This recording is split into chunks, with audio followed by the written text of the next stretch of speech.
Hemos estado hablando acerca de esta serie que nos contrasta mucho lo que es el juicio de Dios y la misericordia de Él. Hace 8 días nuestro hermano Ernesto nos estuvo hablando un poco acerca de el juicio de Dios contra la corrupción.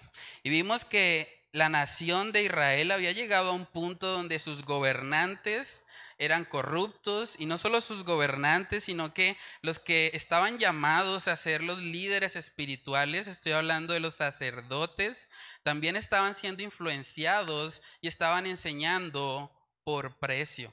Entonces vemos que la corrupción había llegado a toda la nación.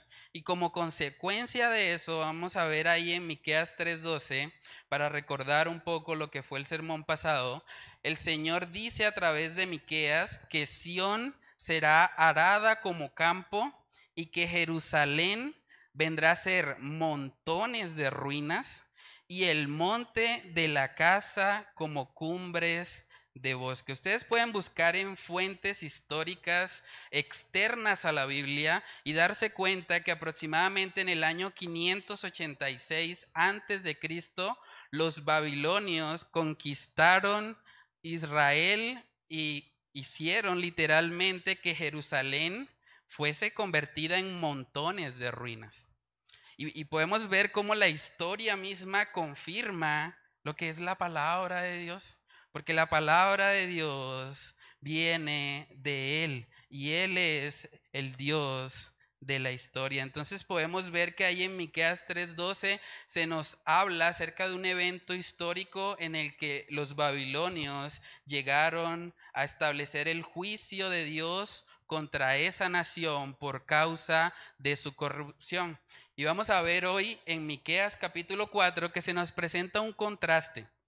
Un contraste porque acabamos de hablar de que había mucha corrupción, mucho pecado y que el juicio de Dios llegó sobre la nación. Pero vamos a ver ahora en Miqueas capítulo 4 que el profeta da como un giro. Ahora el profeta quiere que no miremos tanto lo que es la corrupción de este mundo, sino que más bien pongamos la mirada en los postreros tiempos. Vamos a leer Miqueas capítulo 4 versículos del 1 al 5 y comenzamos este tiempo con oración. Dice Miqueas 4:1: Acontecerá en los postreros tiempos que el monte de la casa de Jehová será establecido por cabecera de montes y más alto que los collados, y correrán a él los pueblos. Vendrán muchas naciones y dirán: venid y subamos al monte de Jehová y a la casa del Dios de Jacob, y nos enseñará en sus caminos y andaremos por sus veredas, porque de Sión saldrá la ley y de Jerusalén la palabra de Jehová. Y él juzgará entre muchos pueblos y corregirá a naciones poderosas hasta muy lejos, y martillarán sus espadas para asadones y sus lanzas para hoces. No alzará espada nación contra nación, ni se ensayarán más para la guerra. Y se sentará cada uno debajo de su vid y debajo de su higuera. Y no habrá quien los amedrante, porque la boca de Jehová de los ejércitos lo ha hablado. Aunque todos los pueblos anden cada uno en el nombre de su Dios, nosotros con todo andaremos en el nombre de Jehová nuestro Dios eternamente y para siempre. Vamos a orar. Padre, queremos pedir, Señor, de tu dirección en esta mañana. Sabemos que separados de ti, Señor, nada podemos hacer. Necesitamos de tu gracia, de tu favor, de tu Espíritu Santo, Señor, para poder ser convencidos por medio de tu palabra, para que tú nos redargullas, para que tú nos instruyas en justicia, Señor, y para que podamos poner por obra lo que vamos a estar aprendiendo en el día de hoy. Padre, ayúdanos, Señor, en este tiempo. Pedimos de tu dirección y de tu favor en el nombre de Cristo Jesús. Amén y amén. Bueno, hermanos, aquí en Miqueas capítulo 3, verso 12, vemos que se termina hablando acerca de un juicio contra la nación de Israel. Y uno podría pensar, bueno, si el juicio fue que iban a haber montones de ruinas sobre Jerusalén, uno esperaría que el mensaje de esperanza tal vez fuese, bueno, la ciudad va a ser reconstruida o el Señor va a permitir que todo ese juicio que llegó de parte de los babilonios, pues como que todo eso sea restituido. Pero aquí vemos que Miqueas, cuando hace el contraste para hablar acerca de la esperanza, él no habla de restituir lo perdido. Saben que se ha vuelto muy común hoy en día en las iglesias que hay gente que dice, bueno, yo creo que Dios me va a dar el doble de lo que yo perdí. O Dios me va a devolver con creces lo que yo por X o Y razón ya no tengo. Pero hermanos, a la luz de la palabra de Dios, la esperanza del creyente no está en que le restituyan lo perdido. La esperanza del creyente está en Jesús, en su justicia y en la cruz, como acabamos de cantar hace un momento. Vamos a ver en Miqueas capítulo 4 que él da un giro total a como él venía hablando y ahora les hace mirar a ellos lo que son los postreros tiempos. Dice Miqueas capítulo 4 versículos del 1 al 2, acontecerá en los postreros tiempos. Esa expresión los postreros tiempos hace referencia a los últimos tiempos de la humanidad. Miqueas no quiere que ellos sigan poniendo la esperanza en las cosas terrenales o siendo distraídos tal vez por toda la corrupción que había, porque a veces es fácil para nosotros desanimarnos. A veces vemos que el gobierno es corrupto, vemos que los que se hacen llamar cristianos realmente están aprovechándose del pueblo para beneficio propio y como que fácilmente nos desanimamos ante esa situación. Pero lo que Miqueas quiere que ellos vean es que hay esperanza en el futuro. Esperanza en el futuro. El primer punto que vamos a estar viendo es que Dios quiere que nosotros pensemos en nuestro futuro con Él. Dios quiere que nosotros pensemos en nuestro futuro con Él. Dice Miqueas 4, del 1 al 2, acontecerá en los postreros tiempos que el monte de la casa de Jehová será establecido por cabecera de montes y más alto que los collados, y correrán a él los pueblos, vendrán muchas naciones y dirán, venid y subamos al monte de Jehová y a la casa del Dios de Jacob, y nos enseñará en sus caminos y andaremos por sus veredas, porque de Sión saldrá la ley y de Jerusalén la palabra de Jehová. Hermanos, si yo les preguntara a ustedes en esta semana que pasó, ¿cuánto tiempo ustedes meditaron en la eternidad? ¿O cuánto tiempo ustedes meditaron en las cosas venideras, en los postreros tiempos?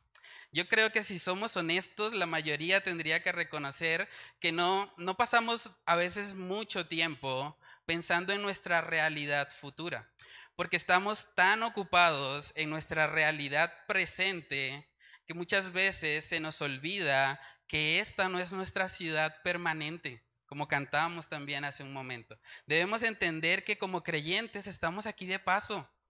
Nosotros aquí somos extranjeros y peregrinos. No debemos estar consumidos totalmente por este mundo, porque este mundo va a pasar. La Biblia dice claramente que este mundo va a pasar y sus deseos, pero la voluntad de Dios es la que permanece para siempre. Si yo les preguntara a ustedes cuánto tiempo duraron, por ejemplo, pensando o meditando en lo que hacen cotidianamente, por ejemplo, en sus trabajos, en sus lugares de estudio, yo creo que la mayoría tendría que decir, bueno, la mayor parte de nuestro tiempo estamos pensando en eso. Pero Miqueas lo que quiere es que nosotros demos un giro y que nosotros pongamos la mirada en el futuro glorioso que tenemos con él. Saben que es muy probable que estos israelitas estaban viviendo con una perspectiva tan terrenal que era eso precisamente lo que los estaba llevando a vivir una vida de corrupción.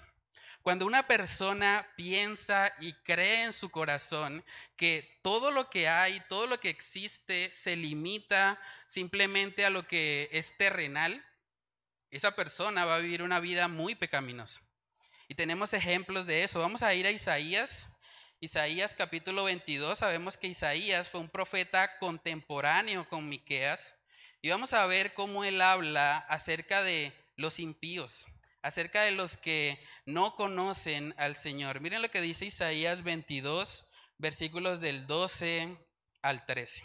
Dice ahí la palabra del Señor. Por tanto, el Señor, Jehová de los ejércitos, llamó en este día a llanto y a endechas, a raparse el cabello y a vestir cilicio. Un llamado de Dios al arrepentimiento. Vamos a ver la respuesta del pueblo, verso 13. Y he aquí gozo y alegría, matando vacas y degollando ovejas, comiendo carne y bebiendo vino, diciendo, comamos y bebamos porque mañana moriremos. Hermanos, una de las características de los impíos, de los que no conocen al Señor, es que viven así. Viven diciendo, comamos y bebamos porque mañana moriremos. Ya viene diciembre, hay que comer y beber. No sabemos si vamos a tener otro diciembre. Y es la mentalidad de la persona que no conoce al Señor. Una persona que no conoce al Señor y que no tiene la mirada puesta en las cosas venideras, va a vivir enfocado en autosatisfacerse acá porque cree que esto es todo, que esta es su única oportunidad.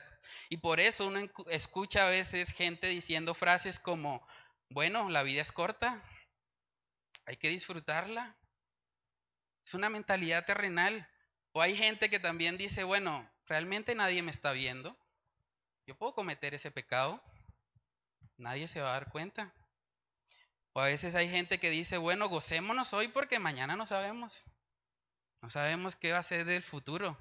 Y como tienen esa perspectiva terrenal, esas personas viven vidas completamente mundanas, completamente impías. Dice en Salmos capítulo 14 en el versículo 1, dice el necio en su corazón, no hay Dios. Se han corrompido, hacen obras abominables. No hay quien haga el bien. Muchas veces ese texto a mí me lo enseñaron diciéndome, esos son los ateos.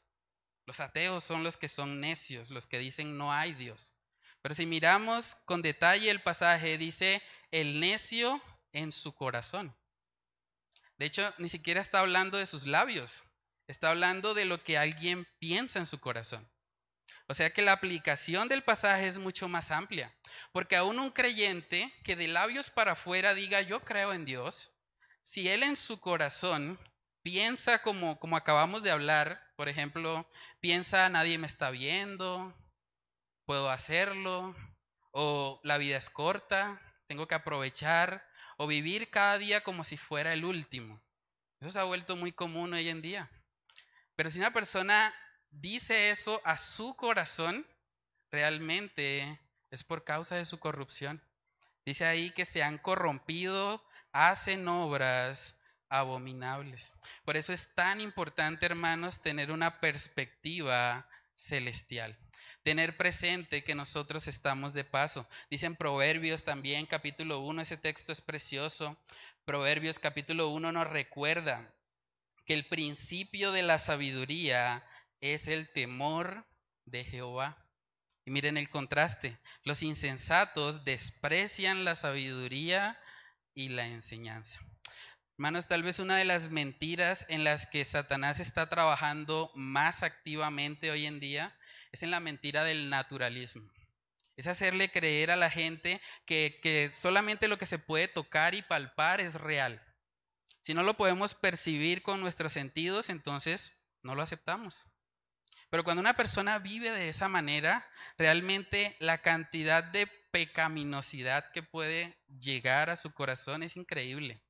De hecho, en Romanos capítulo 1 nosotros vemos claramente las consecuencias de sacar a Dios de nuestras vidas. Vamos a Romanos capítulo 1. Romanos capítulo 1, versículos del 22 al 25. Dice ahí la palabra del Señor. Profesando ser sabios, se hicieron necios y cambiaron la gloria del Dios incorruptible en semejanza de imagen de hombre corruptible, de aves, de cuadrúpedos y de reptiles, por lo cual también Dios los entregó a la inmundicia en las concupiscencias de sus corazones.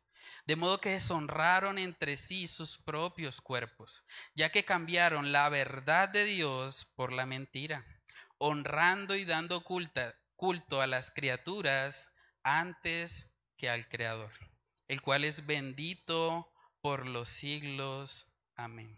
Hermanos, cuando nosotros sacamos a Dios de la ecuación, a Dios de nuestras vidas, realmente Él nos puede entregar. Eso es lo que dice ahí en Romanos 1. Él los entregó a sus concupiscencias, a que ellos vivieran conforme a sus deseos malvados. Y eso es algo bastante peligroso. Por eso es tan importante que nosotros podamos contrarrestar todas esas ideologías como el naturalismo o el evolucionismo, donde tratan de hacernos creer que al parecer el hombre está evolucionando, que el hombre está mejorando. Pero realmente si nosotros comparamos al hombre hoy por hoy con el hombre hace unos 1000 o 2000 años atrás, ¿realmente estamos evolucionando? El hombre hoy por hoy puede matar casi que a una nación entera si así lo desea. Esa supuesta evolución realmente lo que ha puesto en evidencia es la corrupción del ser humano y cómo cada vez usa las habilidades que el Señor le ha dado, no para ayudar a su prójimo precisamente, sino más bien para hacerse daño los unos a los otros. Cuando yo estaba preparando este mensaje, me puse a buscar un poco acerca de las consecuencias que tiene una perspectiva naturalista de la vida. Y me encontré con un estudio que realizaron en una universidad en la cual hicieron una pregunta a muchos jóvenes universitarios. Les preguntaron, bueno, ¿qué harían ustedes si fuera su último día en la tierra? Si ustedes saben que hoy es el último día que les queda, ¿qué harían? Les voy a compartir algunas de las respuestas. Ellos dijeron, besaría a un desconocido que me parezca atractivo. Otros dijeron, yo gastaría todos mis ahorros para ir a comer al restaurante más lujoso de la ciudad. Otros dijeron, yo compartiría con mis familiares y les diría que los amo. Otros dijeron, yo pediría la mayor cantidad de dinero prestado porque sé que me voy a morir y no tengo que pagarlo. Pero ¿saben qué es lo más terrible de todas esas respuestas, hermanos? Ninguno mencionó a Dios. Ninguno dijo, yo me arrepiento. Yo sé que me espera un juicio delante de Dios y yo no quiero ser condenado, no quiero ir a un infierno eterno. Yo quiero ser salvo. Nadie respondió de esa manera, porque esa perspectiva naturalista les hace creer que deben vivir para el aquí y el ahora y que de eso se trata toda la vida, simplemente de satisfacernos.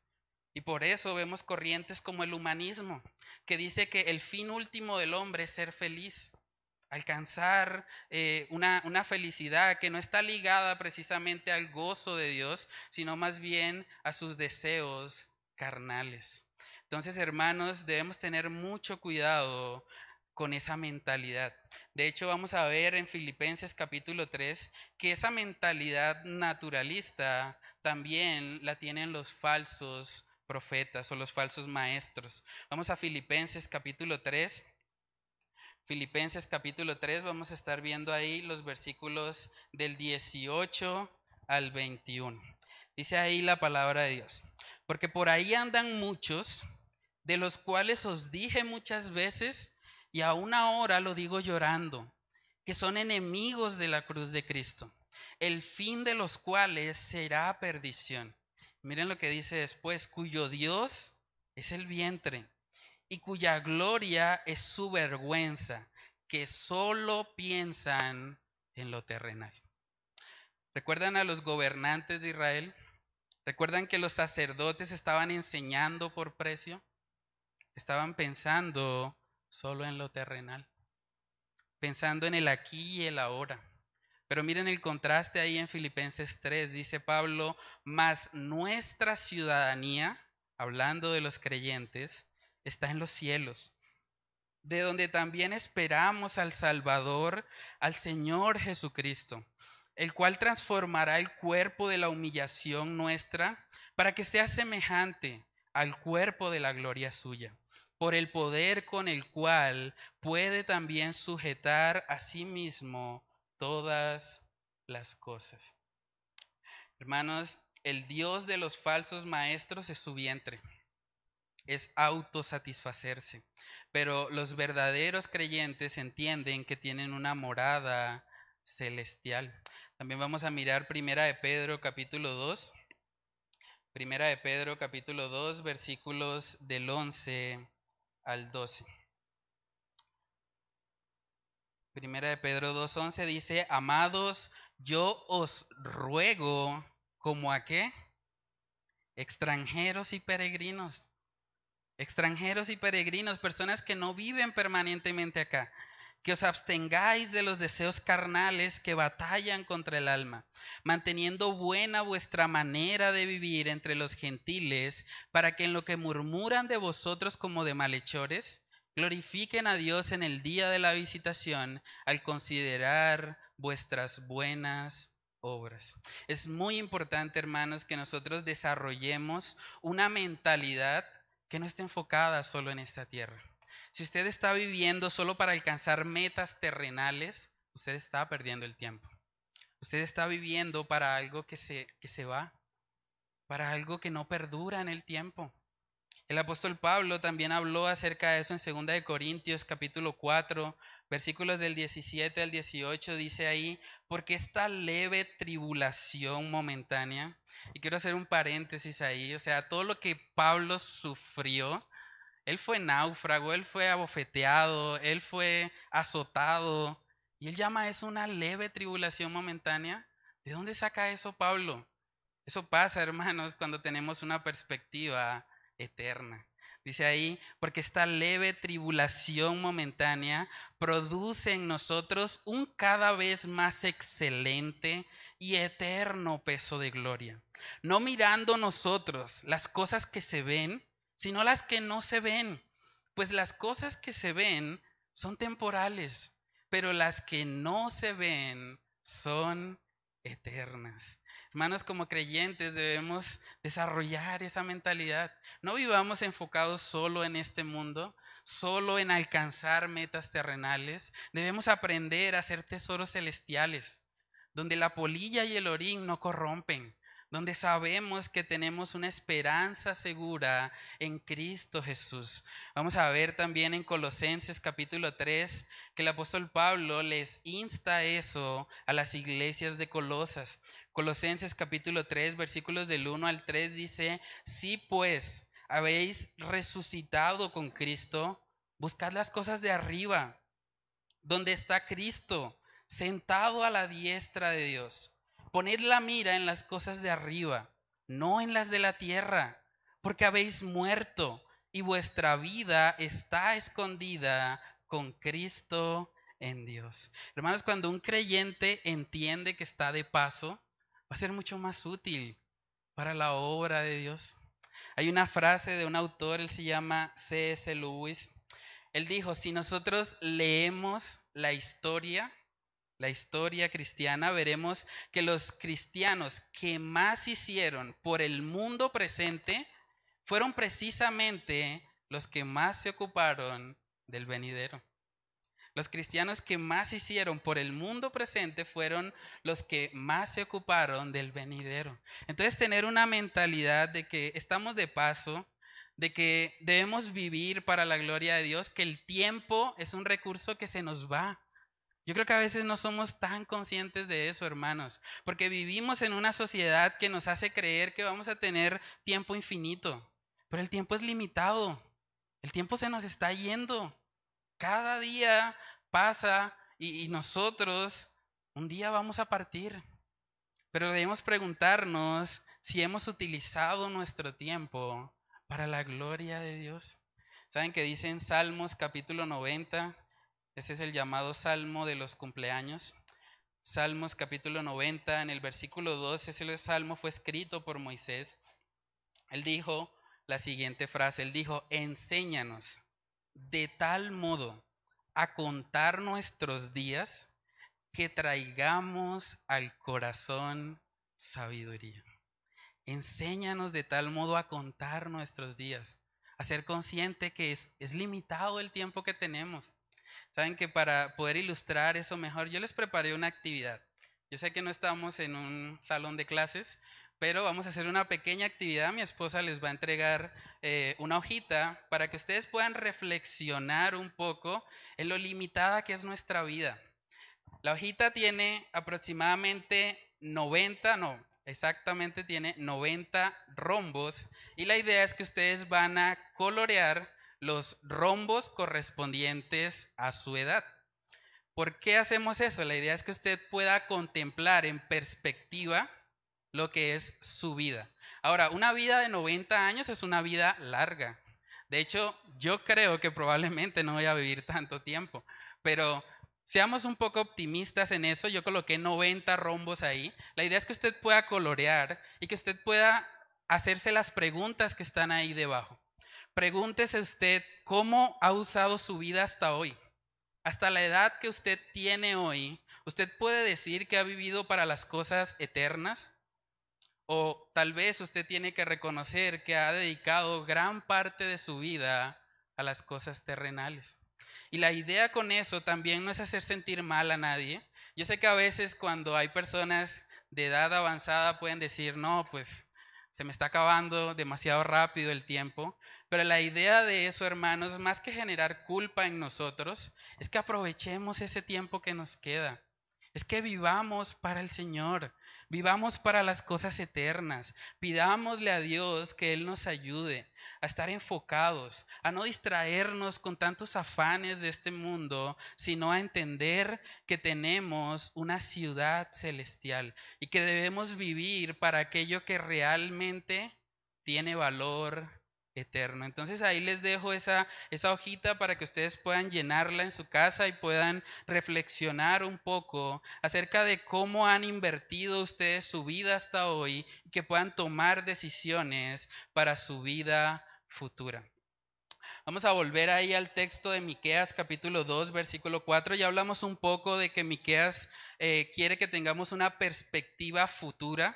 Está hablándole puntualmente de los postreros tiempos y ese texto en particular, muchos comentaristas bíblicos coinciden en que está haciendo referencia al llamado tiempo del milenio.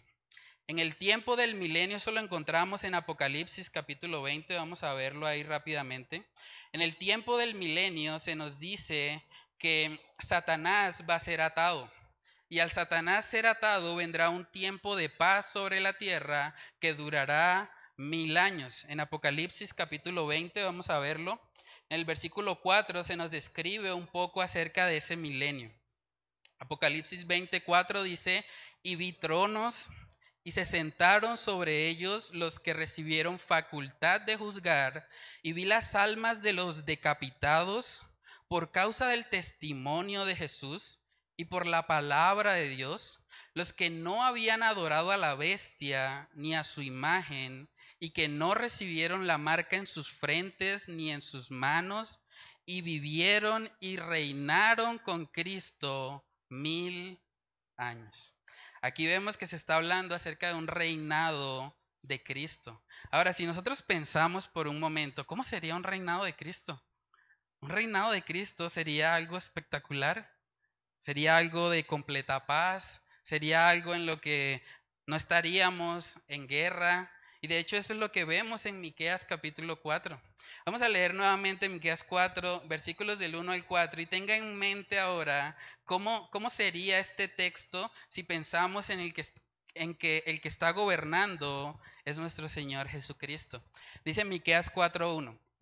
Acontecerá en los postreros tiempos que el monte de la casa de Jehová será establecido por cabecera de montes y más alto que los collados, y correrán a él los pueblos. Miren el contraste.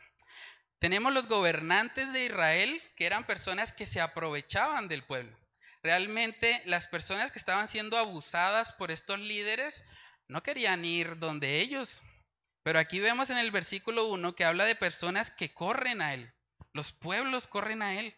Luego dice en el 2, vendrán muchas naciones y dirán, venid y subamos al monte de Jehová y a la casa del Dios de Jacob, y nos enseñará en sus caminos, y andaremos por sus veredas, porque de Sión saldrá la ley, y de Jerusalén la palabra de Jehová.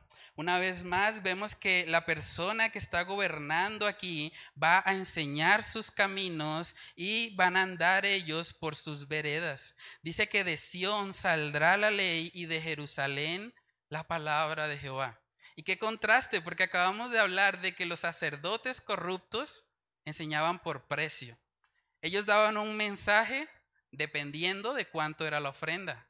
Pero este rey enseña la palabra de Jehová. Las naciones vienen a él. Las naciones quieren estar cerca a él. Luego vemos en el 3 que dice, y él juzgará entre muchos pueblos y corregirá a naciones poderosas hasta muy lejos, y martillarán sus espadas para asadones y sus lanzas para hoces.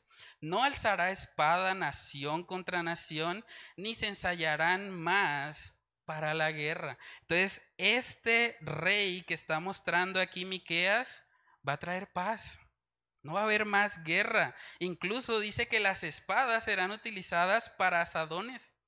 Curioso eso. Van a martillar la espada porque ya no la van a necesitar, sino que ahora más bien necesitan asadones para poder servirse los unos a los otros, para poder arar la tierra y extraer de ella algo para su prójimo.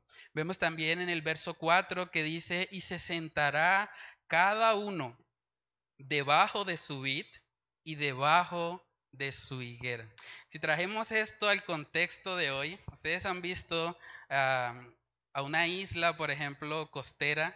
Es muy común nosotros cuando pensamos en una isla costera, en un costeño colocado ahí debajo de una palma, de pronto acostado en una hamaca o en un chinchorro, descansando. Ese contexto es lo que nos está mostrando el verso 4, porque nos habla de que se sentará cada uno debajo de su vid. Imagínense eso, están sentados debajo de un árbol que les produce fruto y debajo de su higuera. Y dice, y no habrá quien los amedrante, o sea, van a estar tranquilos, porque la boca de Jehová de los ejércitos lo ha hablado. Hermanos, todo eso apunta al gobierno de nuestro Señor Jesucristo. Y eso nos lleva al segundo punto en esta mañana, y es que solo bajo el gobierno de Jesús hay verdadera paz. Solo bajo el gobierno de Jesús hay verdadera paz.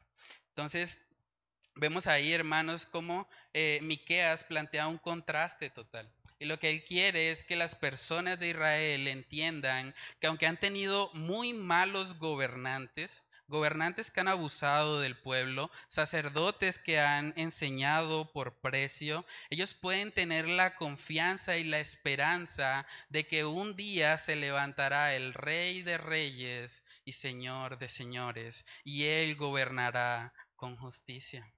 Esta misma profecía la vemos en el libro de Isaías. Hemos hablado ya acerca de que Isaías era contemporáneo con Miqueas.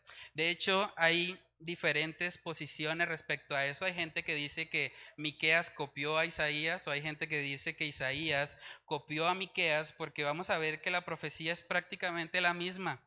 Isaías capítulo 2, versículos del 2 al 4 dice, acontecerá en lo postrero de los tiempos, el mismo término, que será confirmado el monte de la casa de Jehová como cabeza de los montes, y será exaltado sobre los collados, y correrán a él todas las naciones, y vendrán muchos pueblos, y dirán, venid y subamos al monte de Jehová, a la casa del Dios de Jacob, y nos enseñará sus caminos y caminaremos por sus sendas, porque de Sión saldrá la ley y de Jerusalén la palabra de Jehová.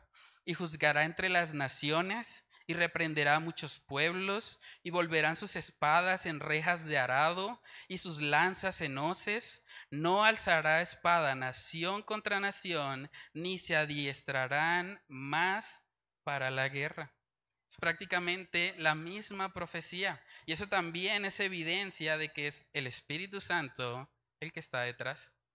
Él pudo haberle dado la misma palabra a Isaías y a Miqueas porque Él es el Señor y Él puede hacerlo como Él quiere. Hermanos, cuando yo estaba preparando este mensaje me encontré con una sorpresa bastante particular.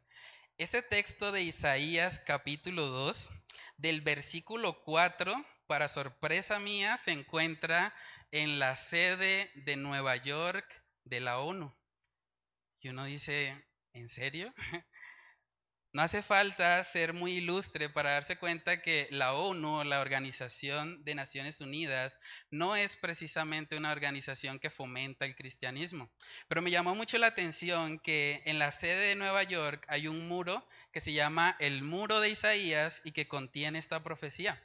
Vamos a ver la imagen. Bueno, ahí está.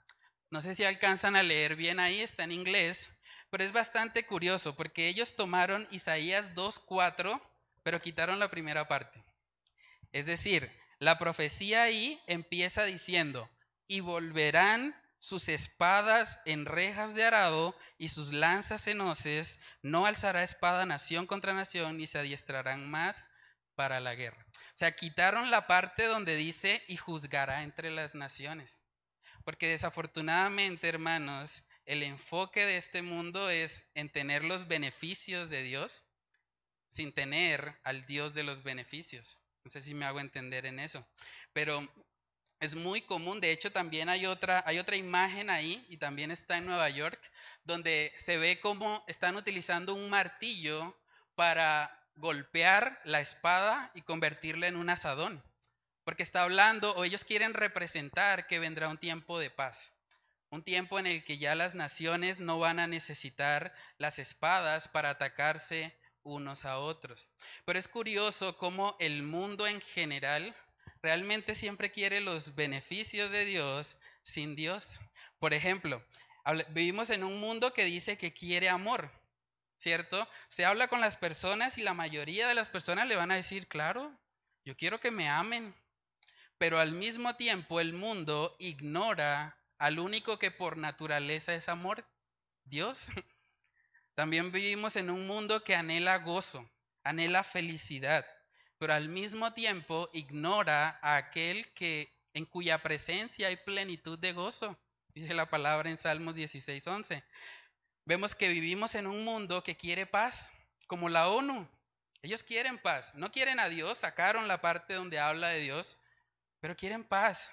Pero también al mismo tiempo ignoran que Jesús es el príncipe de paz. Y que la única forma, hermanos, de que haya una paz real y genuina es que tengamos primeramente paz con Dios. Si no hay paz, si el príncipe de paz no gobierna nuestros corazones, tengan por seguro que no va a haber una paz externa nunca. Porque la corrupción y el pecado es lo que hace que nosotros nos ataquemos entre nosotros mismos. Dice también en Isaías capítulo 48, ese es un texto que es muy claro respecto a eso. Isaías 48, versículo 22 dice, no hay paz para los malos, dijo Jehová. No hay paz para los malos. Mientras siga habiendo corrupción en el corazón del ser humano, no vamos a poder experimentar una verdadera paz.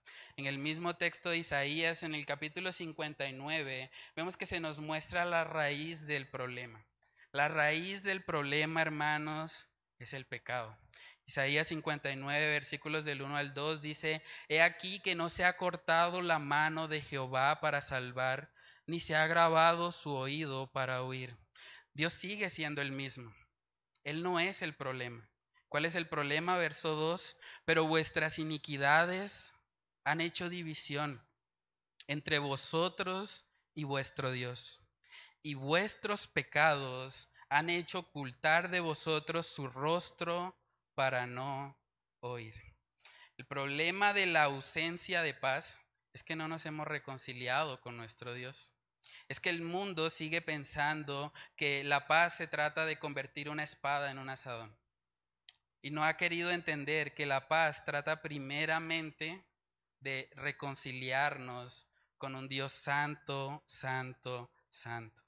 Pero la buena noticia hoy, hermanos, es que a pesar de nuestra maldad, a pesar de nuestras iniquidades, Cristo Jesús vino al mundo para darnos verdadera paz, para darnos esa paz que sobrepasa todo entendimiento. Dice en Juan capítulo 14 en el versículo 27, dice: la paz os dejo, mi paz os doy. Yo no os la doy como el mundo la da. No se turbe vuestro corazón ni tenga miedo. Hermanos, el mundo cree, como la ONU, que la paz se trata de cosas externas, pero la verdadera paz es reconciliarnos con nuestro Dios. Es reconocer que fuimos creados por Él y para Él, y que a pesar de nuestras iniquidades, Él ha dado una vía de escape. Él nos ha enviado a Cristo Jesús. Jesús dijo: yo soy el camino, la verdad y la vida, y nadie viene al Padre si no es por mí. La única forma en que usted puede experimentar verdadera paz en su corazón es viniendo a Cristo Jesús, es reconociéndolo. Dice en Romanos también, capítulo 5, versículo 1: justificados pues por la fe, tenemos paz para con Dios por medio de nuestro Señor Jesucristo. Esa paz que el mundo anhela, solo la puede obtener en Cristo Jesús. Solamente a través de la fe.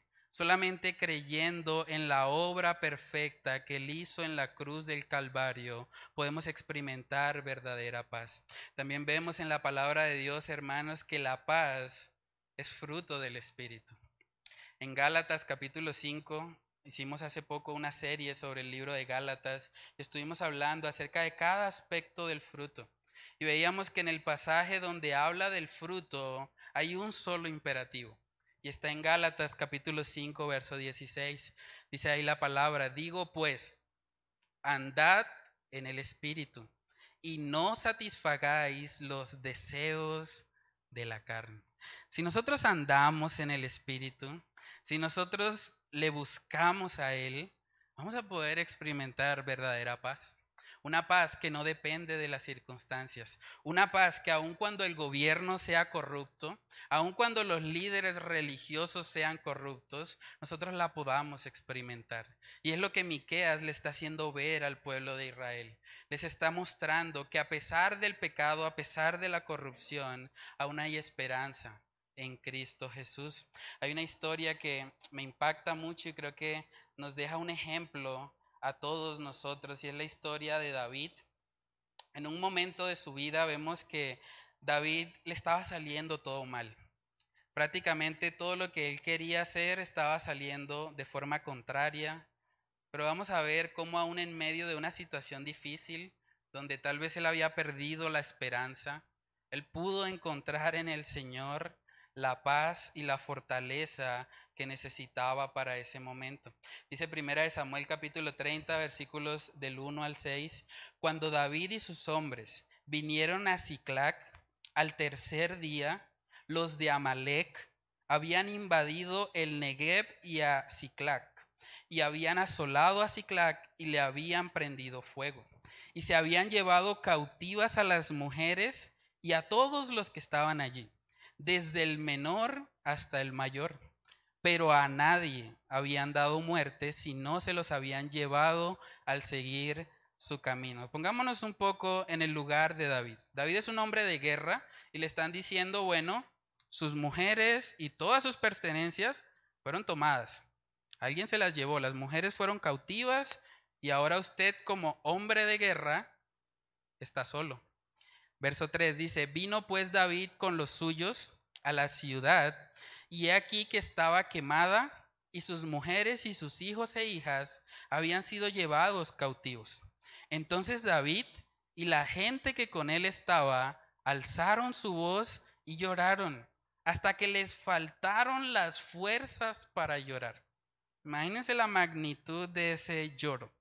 Verso 5: las dos mujeres de David, Ainoam jezreelita y Abigail, la que fue mujer de Nabal el de Carmel, también eran cautivas. Y David se angustió mucho, porque el pueblo hablaba de apedrearlo, pues todo el pueblo estaba en amargura de alma, cada uno por sus hijos y por sus hijas. El panorama no podía ser más oscuro. Todo estaba saliendo mal. Habían tomado cautivas a las mujeres, a los hijos, la gente quería matarlo. Pero miren cómo reaccionó este hombre al final del verso 6, dice, mas David se fortaleció en Jehová su Dios. David se fortaleció en Jehová su Dios. Hermanos, ¿saben que es probable que lleguen momentos en nuestra vida donde nos vamos a sentir solos? Momentos donde tal vez nadie va a contestar el celular. Momentos donde no vamos a encontrar a alguien en quien apoyarnos. Como David. David no tenía su familia.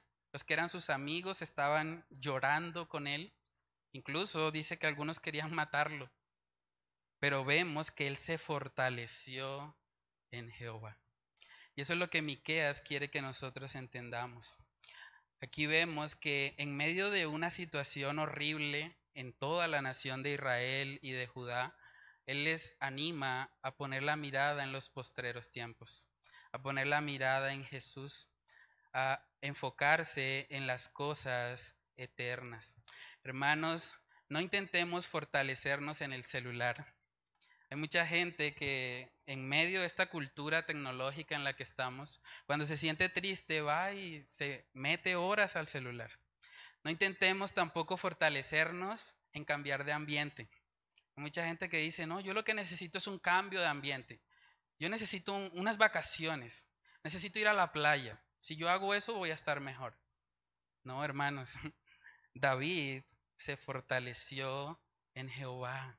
Si usted no se fortalece en él, créame que ninguna estrategia, ningún método humano le va a traer paz a su vida. Usted tiene que ir a Jesús, tiene que andar en el Espíritu. Hermanos, y esta paz de la que estamos hablando hoy no es una paz solamente exclusiva para nosotros. Es una paz que podemos compartir. Es una paz que podemos predicar a otras personas. Dice la palabra de Dios en Romanos capítulo 10, versículos del 14 al 15, dice, ¿cómo pues invocarán a aquel en el cual no han creído? ¿Y cómo creerán en aquel de quien no han oído? ¿Y cómo oirán sin haber quien les predique? ¿Y cómo predicarán si no fueren enviados?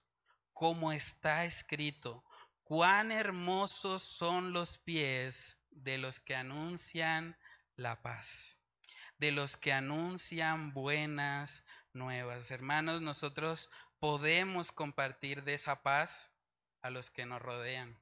Hoy vamos a tener la oportunidad como iglesia de ir a una comunidad que está buscando paz en cosas que no traen paz. Una comunidad que está buscando paz en las drogas.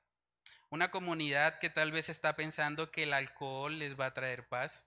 O que está pensando que el sexo ilícito le va a traer satisfacción. O que los juegos de azar les van a ayudar. Pero hermanos, a la luz de todo esto que estamos hablando, sabemos que la única forma de que esas personas tengan paz genuina en su vida es que reciban al Señor en su corazón, es que sean salvos. Hoy tenemos la oportunidad de llevar ese mensaje de paz al barrio Café Madrid. Y de verdad yo les animo a todos a que asistan. Vamos a encontrarnos acá a las 2:30 para hablar un poco de cómo va a ser la logística del evento, pero es muy importante que entendamos que esta paz que hemos recibido por gracia, realmente estamos llamados también a compartirla con otros. Tenemos un llamado bíblicamente a ir, no a esperar a que vengan, a ir y hacer discípulos a las naciones. Entonces preguntémonos a manera de reflexión, ¿reconocemos que solamente el gobierno de Jesús puede traer paz a nuestra vida? Cuando estamos mal, cuando estamos afligidos, ¿dónde buscamos paz? ¿Dónde nos fortalecemos? ¿En Jehová como David? ¿O de pronto estamos buscando cosas externas para llenarnos? ¿Hemos recibido a ese príncipe de paz en nuestros corazones? Es muy importante que nosotros entendamos eso, hermanos. Tenemos el llamado de ir y anunciar las buenas nuevas de salvación. Entonces, a manera de resumen, hemos visto que Dios quiere que pensemos en nuestro futuro con Él. También hemos visto que solamente bajo el gobierno de Jesús podemos tener verdadera paz. Y ahora vamos a ver en Miqueas 4:5 que Él hace una decisión.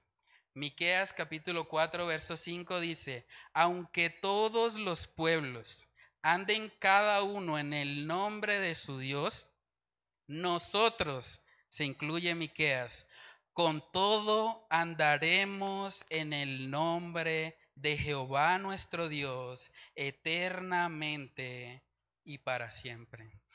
Hermanos, el tercer y último punto de esta mañana es que es necesario tomar una decisión. Es necesario tomar una decisión. Usted no puede servir a dos señores. Usted no puede tener varios dioses. Usted solamente puede servir a un Dios. Y el llamado de la palabra es que usted ponga su confianza en Jesús. Esta frase de Miqueas 4:5 es muy parecida, de hecho, a la que vemos en Josué. En Josué capítulo 24 vemos que él hace una declaración semejante cuando él le dice también al pueblo de Israel que ellos escojan a quién van a servir, pero que él va a servir a Jehová junto con su casa. Josué capítulo 24 versículo 15 dice: y si mal os parece servir a Jehová, escogeos hoy a quién sirváis. Si a los dioses a quienes sirvieron vuestros padres cuando estuvieron al otro lado del río, o a los dioses de los amorreos en cuya tierra habitáis. Pero yo y mi casa serviremos a Jehová. Hermanos, esa es la decisión que nosotros debemos tomar hoy. Decidir servir a Dios, aunque todo el mundo esté yendo en contra de Él, aunque todo el mundo esté en desenfreno. Estamos a punto de entrar a uno de los meses donde hay más borracheras, más desenfreno, el mes de diciembre. Para las personas que tienen de pronto familiares que no son creyentes, yo sé que es una lucha. Es una lucha porque muchos familiares están ahí presionando. Tómese una, comparta, baile, eso no pasa nada. Y hay una presión en el mundo. De hecho, en Primera de Pedro también habla un poco acerca de eso, porque debemos entender, hermanos, que vivimos en un mundo o en una nación que realmente no es la nuestra. Primera de Pedro capítulo 4 versículos del 3 al 5 dice: baste ya el tiempo pasado para haber hecho lo que agrada a los gentiles, andando en lascivias, concupiscencias, embriagueces, orgías, disipación y abominables idolatrías. Miren cómo reaccionan las personas del mundo. Dice: a estos les parece cosa extraña que vosotros no corráis con ellos en el mismo desenfreno de disolución, y os ultrajan. Es muy común en esta época del año. ¿Cómo así que usted nos emborracha? ¿Usted es zanahorio o qué? ¿Cómo así de que usted no se desordena un poquito? Sea más alegre. Es muy común. Pero debemos decidir a quién vamos a servir. Aunque ellos nos ultrajen, aunque se burlen, aunque de pronto digan: ah, bueno, usted es un cristianito, un pastorcito. Realmente, como creyentes, debemos marcar una diferencia para ellos. En Mateo capítulo 5 hay un versículo bíblico que nos ayuda mucho precisamente en el contexto de la época que vamos a vivir. Mateo capítulo 5, versículos del 14 al 16, vemos que ante ese panorama de oscuridad, ante este panorama de pronto de ir en contra a la voluntad de Dios, el llamado de Dios para el creyente es que seamos luz. Mateo 5, verso 14 dice: vosotros sois la luz del mundo. Una ciudad asentada sobre un monte no se puede esconder, ni se enciende una luz y se pone debajo de un almud, sino sobre el candelero, y alumbra a todos los que están en casa. Así alumbre vuestra luz delante de los hombres, para que vean vuestras buenas obras y glorifiquen a vuestro Padre que está en los cielos. Hermanos, en este libro de Miqueas, la persona que está marcando una diferencia es el autor. Es Miqueas. Con Miqueas es con quien nosotros nos debemos identificar, porque aún en medio de la corrupción él está diciendo, aunque todos vayan en contra de Dios, yo les seguiré eternamente y para siempre. Andaré en el nombre de Jehová nuestro Dios. Entonces, preguntémonos a manera de conclusión, ¿a quién vamos a servir? ¿Vamos a servir a los dioses falsos de este mundo? ¿Vamos a servir al naturalismo, al materialismo y a todas estas corrientes que van en contra de Dios? ¿O vamos a servir al único Dios verdadero, al que envió a su Hijo Jesús a morir en nuestro lugar para darnos la oportunidad de la vida eterna? Vamos a orar. Padre, queremos pedirte, Señor, en esta mañana, que seas tú obrando, Señor, en nuestras vidas y dándonos esa convicción tan real y tan genuina que tenía este hombre Miqueas, ese profeta que aún en medio de tanta corrupción, aún en medio de gobernantes corruptos, de sacerdotes corruptos, este hombre pudo tomar una decisión, la decisión de servirte a ti sin importar lo que los demás hagan. Padre, yo te pido que tú coloques esa misma convicción en nosotros, que podamos entender, Señor, que aun cuando este mundo esté cada vez más en tinieblas, nosotros podemos marcar una diferencia por el poder del Espíritu Santo en nosotros. Padre, ayúdanos a ser llenos de Jehová, así como Miqueas lo fue, así como él pudo ser ese instrumento en tus manos, Señor, para advertir a esta nación acerca del juicio venidero y para hablarles también el mensaje de esperanza y misericordia en Cristo Jesús. Padre, ayúdanos a poder ser esos Miqueas del siglo XXI. Esas personas que se levanten en medio de la corrupción y puedan marcar una diferencia y puedan llevar el mensaje de paz, puedan compartir las buenas nuevas de salvación con todos los que nos rodean. Padre, ayúdanos, Señor. Necesitamos continuamente de tu gracia. Te lo pedimos, Señor, en el nombre de Cristo Jesús. Amén y amén.